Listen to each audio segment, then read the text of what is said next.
Good afternoon. Good afternoon. My name is Jim Kane, and I am the past president and current treasurer of the Empire State Association of Assisted Living, commonly known as ESAL. Thank you for the opportunity to testify today. I'll limit my testimony to one critical area for our low-income seniors and disabled individuals on SSI: the urgent need for an immediate increase in the SSI rate, which is currently only $41 per resident per day. ESAL is the only association that exclusively represents the assisted living provider network, serving more than 275 licensed facilities and more than 23,000 seniors and disabled individuals throughout New York. While ESAL represents the entire assisted living industry, my testimony today on those is focusing on those facilities that provide housing and care for our low-income SSI seniors and disabled individuals. Currently, adult care facilities are paid $41 per day, and we provide housing and a wide array of care and services to low-income seniors and disabled individuals on SSI, including 3 meals a day, housekeeping, activities, supervision, case management, medication assistance, and hands-on personal care. And let me repeat that number. It's $41 per day in total for these people. It's approximately the same amount that you would pay for a quick night out at the movies. We pay probably more than that to house a dog in this day and age, so it's really a shame that we're at this level. I would have to believe that everyone would agree that $41, excuse me, I have a bit of a cold today. I have to believe that everyone would agree that $41 per day is grossly insufficient to adequately house and properly care for a needy individual. I doubt if anyone could find a decent hotel room for that price. The last time the state increased its share of the SSI rate was 9 years ago in 2007, and the last increase before that was 17 years earlier. That is one rate increase in approximately 25 years for our industry. With one rate increase in 2 decades and no state COLA, the SSI rate has fallen far behind the cost of providing care and services to our seniors. Currently, there are approximately 250 ACFs that house and care for seniors and disabled individuals on SSI. Many of these ACFs only accept a certain number of SSI residents at any one time because it is impossible to meet facility costs solely on that rate. Indeed, a significant number of ACFs that cater solely to this low-income population have been forced to close their doors and move their residents out of their homes. Approximately 10 facilities voluntarily closed over the past 2 years, mostly because of financial hardship. I can also speak from personal experience here as well. In addition to my role with the Empire State Association, I also own and operate a small family-owned company. We started in the early 1970s, and at our peak we had 14 SSI facilities across upstate New York, serving approximately 500 low-income seniors and disabled individuals. Over the past few years, we have closed 6 of our 14 facilities due to financial losses, so we now have 8 remaining facilities serving approximately 359 residents. Over the past 2 years, we have closed three SSI facilities, resulting in 88 low-income residents having to leave their homes with us and have to move to other settings, mostly including the far more costly skilled nursing facility. And while it has been painful to have to close our facilities and move our residents, the part that is so unbelievably frustrating is the last part: watching our residents move into nursing home beds prematurely at a far greater cost to the state. For every displaced SSI resident upstate who ends up in a nursing home, the daily cost of housing and caring for the state increases dramatically from approximately $41 per day to somewhere in the neighborhood of $150 to $250 a day. Indeed, in December 2014, an SSI facility closed in Syracuse, and 8 of the remaining 14 SSI residents moved into higher levels of care, resulting in the state paying approximately $325,000 more annually to housing care for just those 8 low-income seniors. The simple reality is that SSI beds are by far the best bargain the state has to care for low-income seniors. Nursing home beds are the most dramatic cost comparison, generally costing 4 to 5 times the $40 per day for an SSI bed. But even home care agencies and adult day programs charge the state far more than $40 per day, and that is for just a few hours of services each day, as opposed to the 24 hours of housing and care that comes with an SSI-funded adult home bed. And it is important to note that most of the residents that we are talking about must live in a 24-hour supervised environment. They cannot live alone and receive services sporadically from those other programs in a safe manner. And yet the state is allowing this bargain to slip away just as the state's senior population is going to increase dramatically. More and more ACFs that cater only to this low-income population are closing. And many ACFs that have reserved some capacity for SSI residents in the past are setting aside fewer and fewer slots for this low-income population. Absent an increase in the SSI rate, there will eventually be no SSI beds in this state and nowhere for these low-income seniors and disabled individuals to live.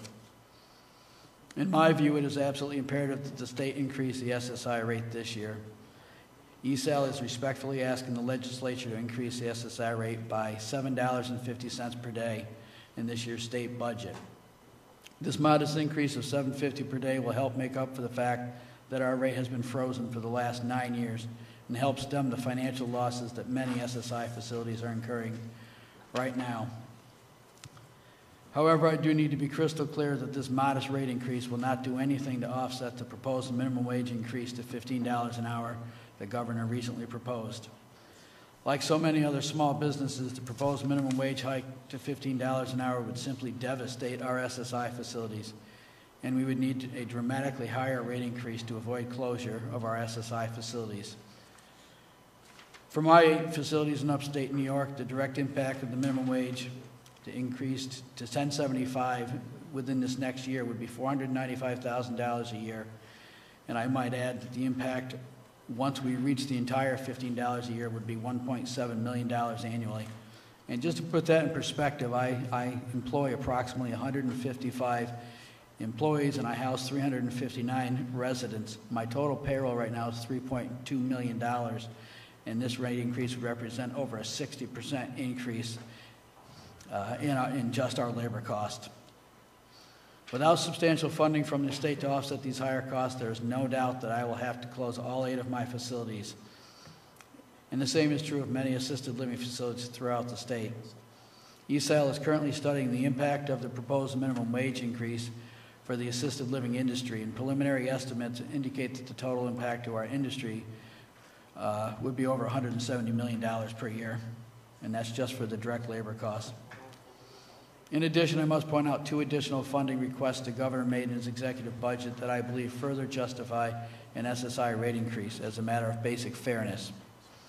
First, the governor has proposed $38 million in the OMH budget for ongoing compliance with a federal court settlement called the O'Toole settlement, in which he voluntarily agreed to attempt to move a few thousand SSI residents out of 23 adult homes in New York City and into supported housing.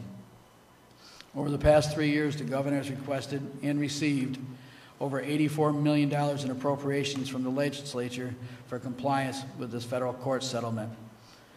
However, according to a most recent report to the federal judge, the executive has moved only 110 SSI residents into supported housing to date. I want to repeat those numbers one more time. $84 million appropriated over the past 3 years, and only 110 residents have moved into a supported housing. And just like last year, the governor is now asking for an additional $38 million for this initiative on top of the $84 million you have already appropriated. Our modest SSI rate increase of $7.50 per day would also cost approximately $38 million annually. But unlike the O'Toole appropriation, it would impact approximately 13,000 SSI residents statewide, not just a few hundred in New York City. In addition, our modest rate increase would actually help save Medicaid dollars by helping avoid costly nursing home placements. By contrast, the O'Toole appropriation drives additional Medicaid spending because once the SSI residents are moved out of their adult home into a supported housing, they need extensive wraparound services to replace the 24/7 care services and assistance they currently receive in the adult home. And second, the governor has proposed approximately $640 million in spending to help combat the homeless problem in the state. Of course, we do not take any issue with the state increasing funding to help the homeless, but if the state is going to spend $640 million to develop new housing for the homeless, we respectfully ask for a fraction of that amount, approximately 6%, to help save the existing SSI homes and beds of our low-income seniors and disabled individuals. Thank you again for the opportunity to testify today, and I'd be happy to answer any questions. Thank you. I don't believe there are any questions, so thank you very much for your testimony. We appreciate it. So Thank you. it's almost 5:30, and we've been at it here for nearly 8 hours, and we still have about 17 speakers left in the queue. So here's an idea. If everyone could please cooperate, instead of just reading your testimony, please submit your testimony, and all members of the committee will take it very seriously. We'll review it.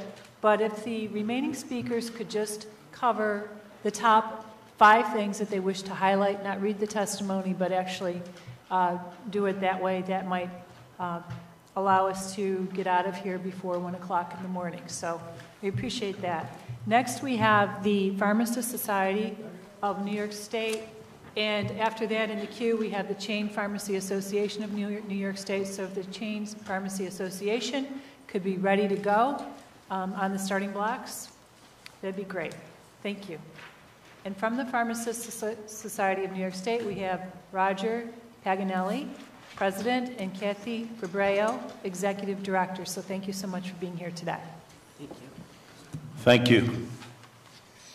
Good evening, and thank you, Senator Young, and all the distinguished members here today. You introduced me, so I do have the condensed version of our testimony here today, and therefore I will be brief. My name is Roger Paganelli. I'm a third-generation pharmacist and pharmacy owner in the Bronx. I currently serve, as you stated, as the president of the Pharmacist Society of the state of New York. With me is Kathy Fabreo, our executive director. You have our written testimony before you, and in consideration of your time and that of the witnesses coming after us, I'll keep the remarks as brief as I can. Firstly, we'd like to thank you for all your support you've shown to community pharmacy, both independent and chain, in previous budget decisions and votes for legislation important to us.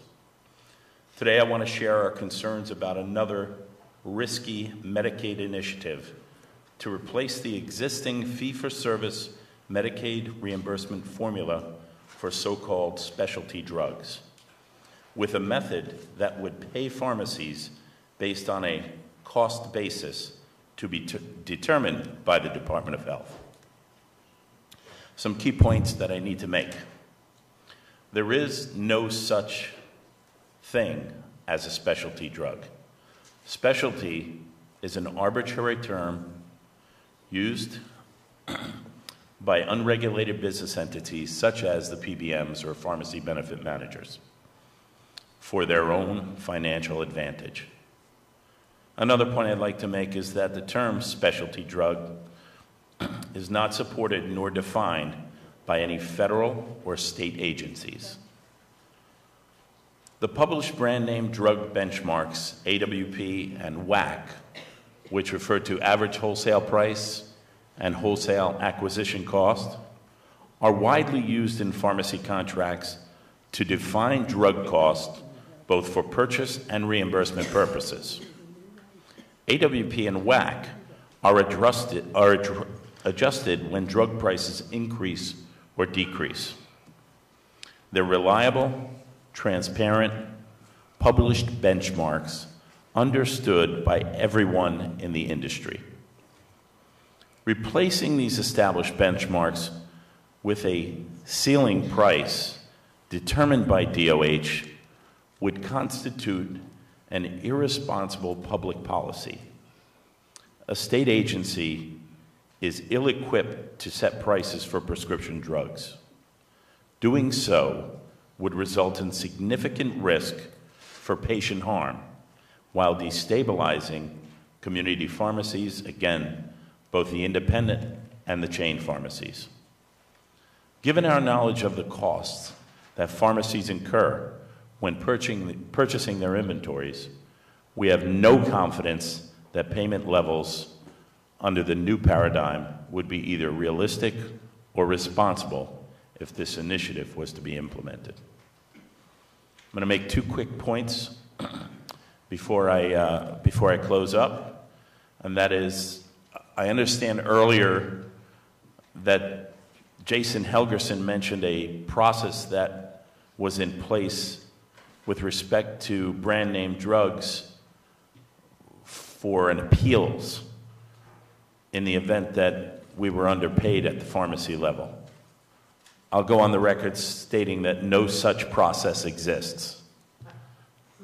Does not exist, and I challenge it.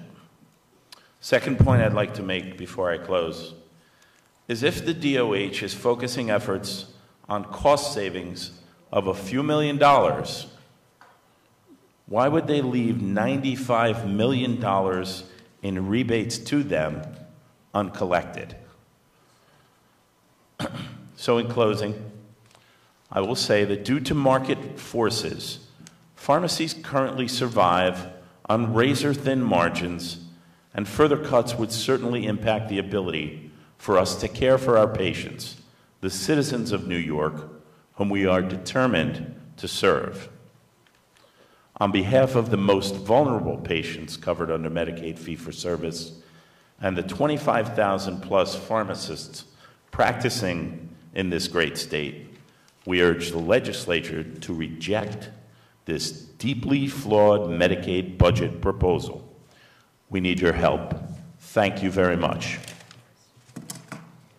Thank you very much. Thank you. I'm Kathy Fabreo, the Executive Director of the Pharmacists Society. Prior to joining the Pharmacists Society, I was an advocate for the early intervention program. And I have to say that parallels between the budget's Medicaid fee-for-service reimbursement proposal and the shift to a state fiscal agent are chilling. The proposal will take a predictable payment system and turn it on its head. It relies on the Department of Health to gather data, analyze it, and report results to key stakeholders with little or no transparency. It asks you to give up your authority to hold the department accountable on a critical state program. And as Roger pointed out, all for several $1 million, while $95 million in rebates remain on the table. The result in the EI program has been devastating to both the providers and the patients in the system. Please, don't let the Department of Health create another system that forces providers with direct patient contact out of a program that serves the state's most vulnerable. Thank you. Thank you very much. Thank you. Yes, Senator Hannan? Yes, Paganelli? Okay.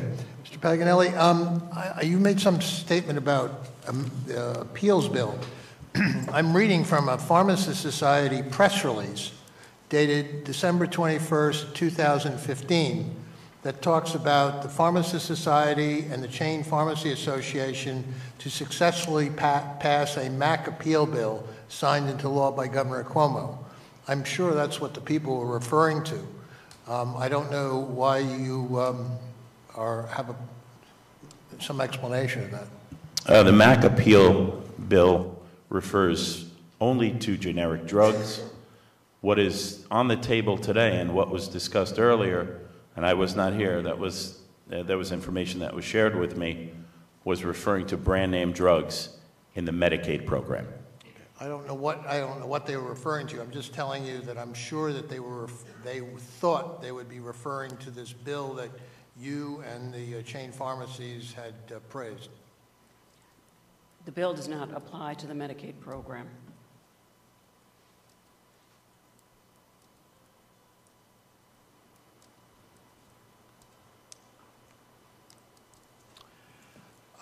It just talks about all therapeutically equivalent drugs.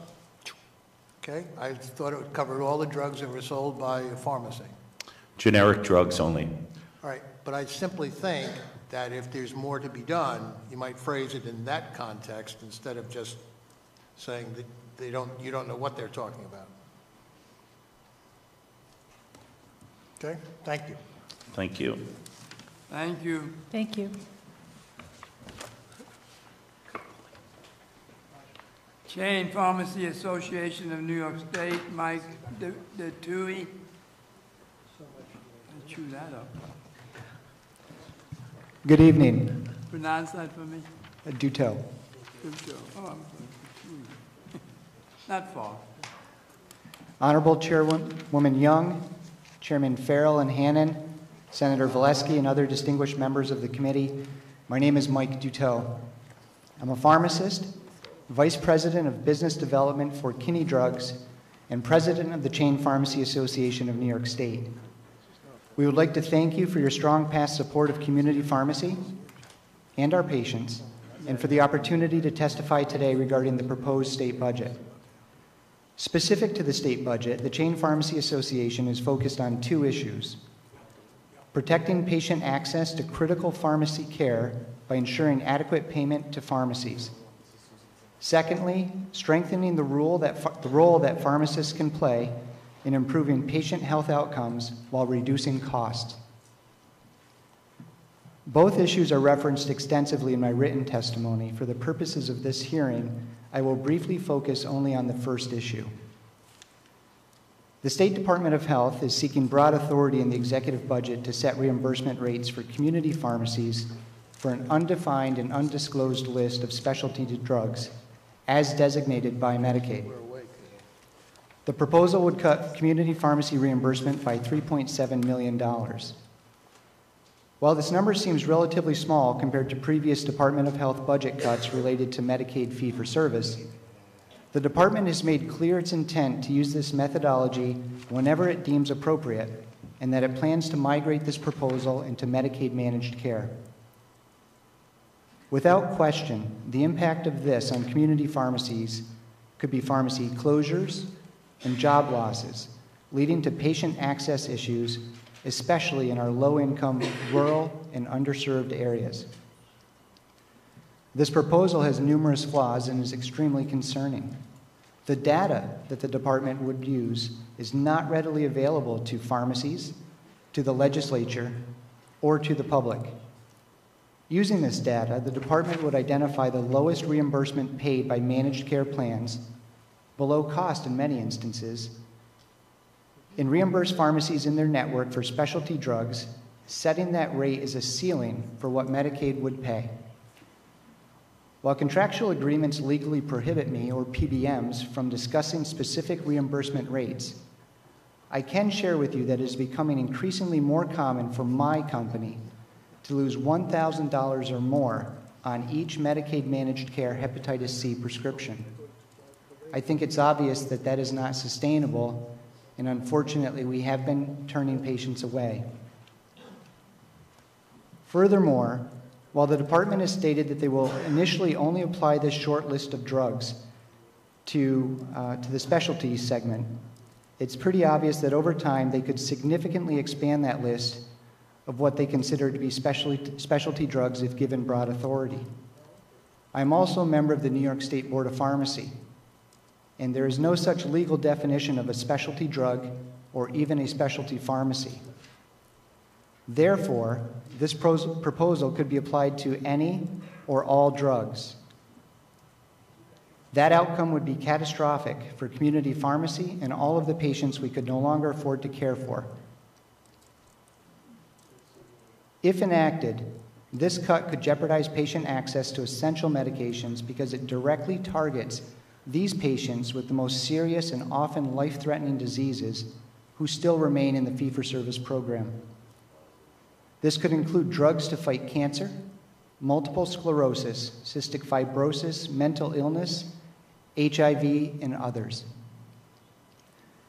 New York State already has one of the lowest Medicaid pharmacy reimbursement rates in the entire country. And we have just learned that the Department of Health once again failed to collect almost $95 million in drug rebates. From a dollar amount perspective alone, fixing this issue should be a bigger priority than implementing this flawed reimbursement proposal. Finally, we respectfully ask that the Senate and the Assembly firmly reject the proposed Medicaid cut to pharmacy reimbursement in the final state budget in order to protect pharmacy care in New York.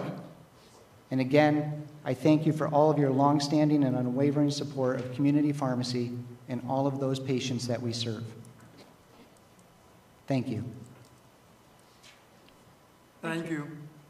Questions? No questions. Thank you so much. Thank you. Susan Zimmett, Executive Director, Hunger Action Network.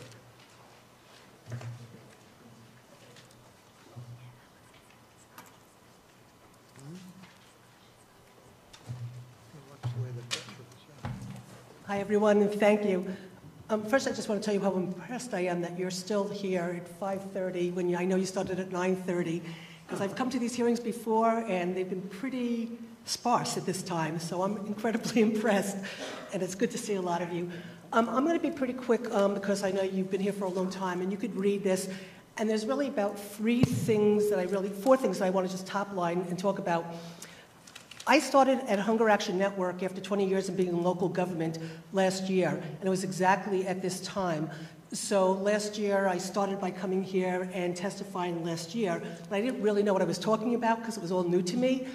But what I have learned in this past year, which we all know, is the level of poverty and hunger in New York State and how really devastating it is, and how many kids are living in poverty, how many kids are using free and reduced meal programs.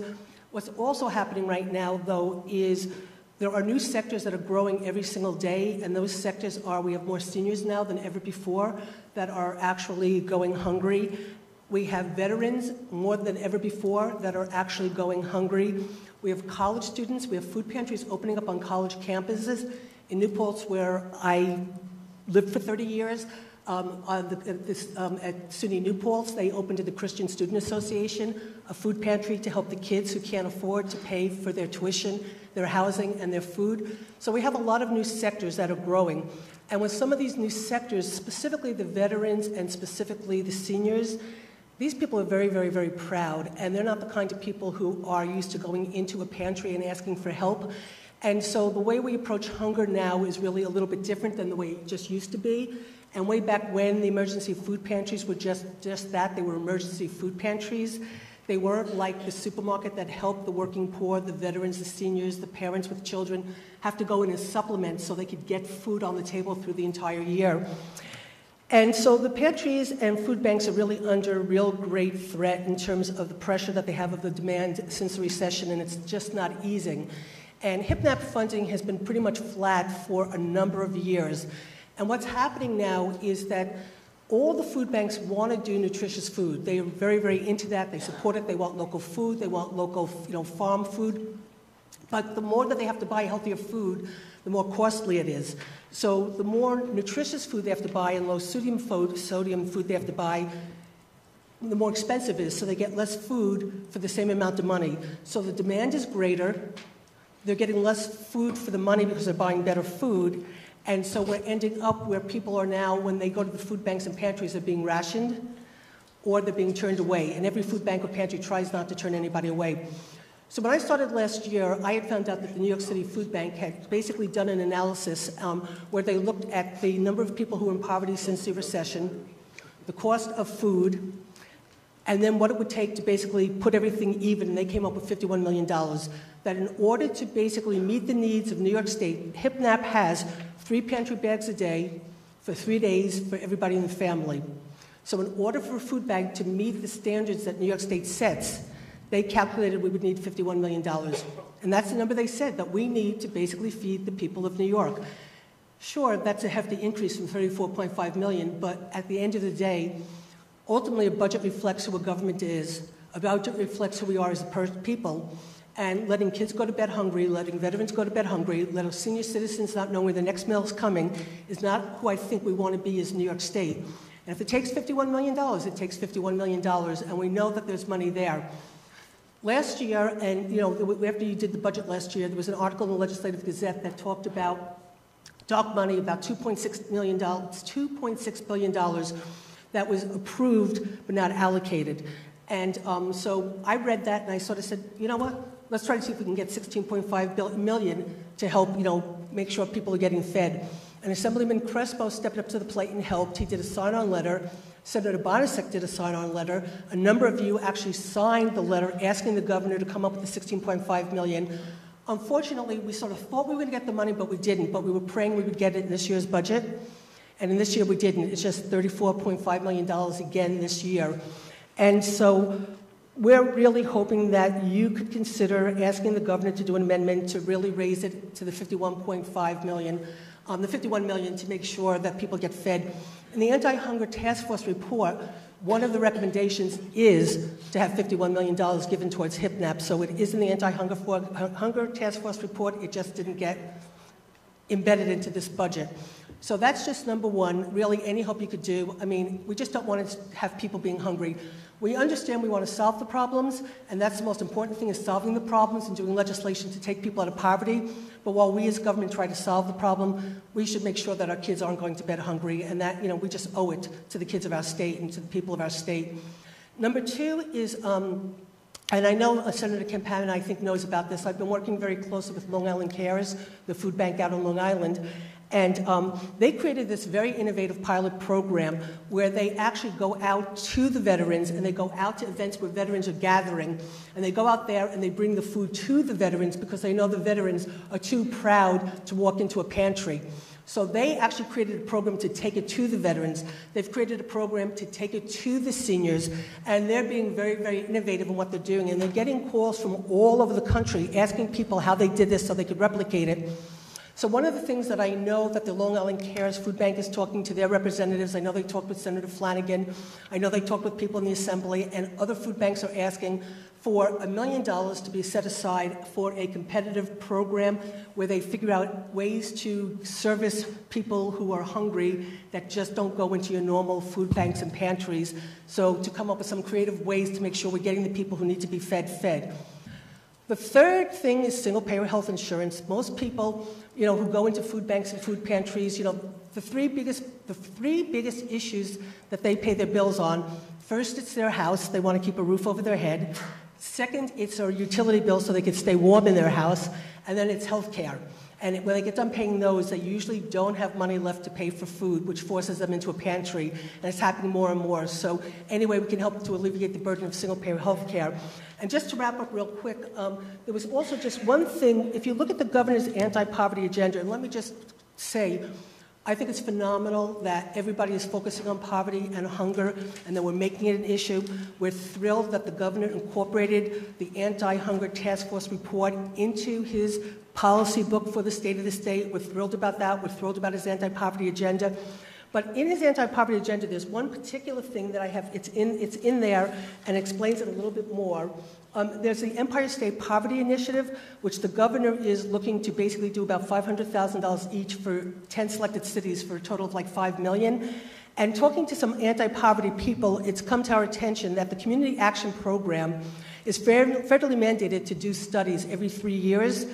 And basically, the belief is that that $500,000 was going to go for grants for these cities to do assessments. And so what we understand is Community Action, does do these assessments, and they're obligated to do it, and they could fine-tune the targeted 10 cities for about $75,000, not $500,000. And they could be put under contract. They already are with the federal government. They are the federal anti-poverty arm for the past 50 years. By potentially freeing up this money, we could reinvest it into housing, into hunger, into other things. So that's just one thing in the anti-poverty agenda that we should look at closer, because that could free up possibly like $4.5 million. And so that was something that came to our attention when some of the poverty people were reviewing everything. And we can get into that in more detail, but I've taken up enough time. So I want to thank you very much. And again, I want to applaud you for all being here. Thank you. Thank you very much. Questions? Senator Valesky?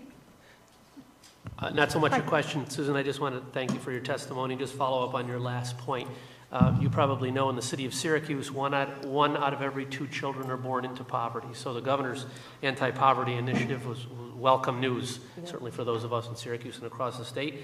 And I'd be very interested in following up with you on the research that you have found in regard to community action programs so that we can stretch those dollars further. And I would just say very quickly about Syracuse. When I first came in, there was a snowstorm as usual, but when I first came in, one of the first phone calls I got was from Syracuse, from public radio, because Joe Berg from New York City had just released something about, after the bell and whatever. And actually in Syracuse, your superintendent in some place in Syracuse, they're doing an amazing job of getting like 80 to 90% of the kids getting fed in the school. So I actually want to follow up with, in Syracuse to find out what they're doing and how we can sort of replicate that, because the most important thing is making sure a kid gets fed they can learn and they can have a chance in life and not end up dropping out of school. So I'd love to talk to you more about this. Thank you. Okay, great. Thank you. Any other questions? Yeah. Hi. Hi, Liz. Thank you. In your testimony, you referenced a draft of the governor's Hunger Task Force report. Is there an actual report out yet or a draft out? Yes and no. Okay. I've been asking for a while, about the Anti-Hunger Task Force report. We've been waiting to see it, and we thought it was going to come out around Thanksgiving, and then I was told that it would come out before the State of the State. What ended up happening is the governor incorporated a bunch of it into his State of the State policy book. Page 169 is where it starts in the policy book. So he talks about implementing the recommendations of the Anti-Hunger Task Force.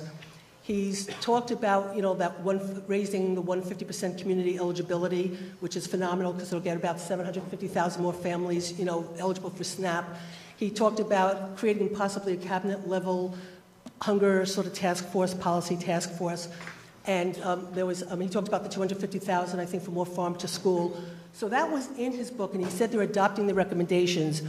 I have since gotten what it's not for public distribution because it was a draft and it's not mine to distribute, but I did get a copy of the 34 recommendations. It started out at 25, but I think it's now 34. And what the draft, what this chart shows is all of the recommendations and what's in progress and what hasn't gotten started yet. So I'd be more than happy to come up and meet with you and show it to you, but I just can't release it because it's not my document to release.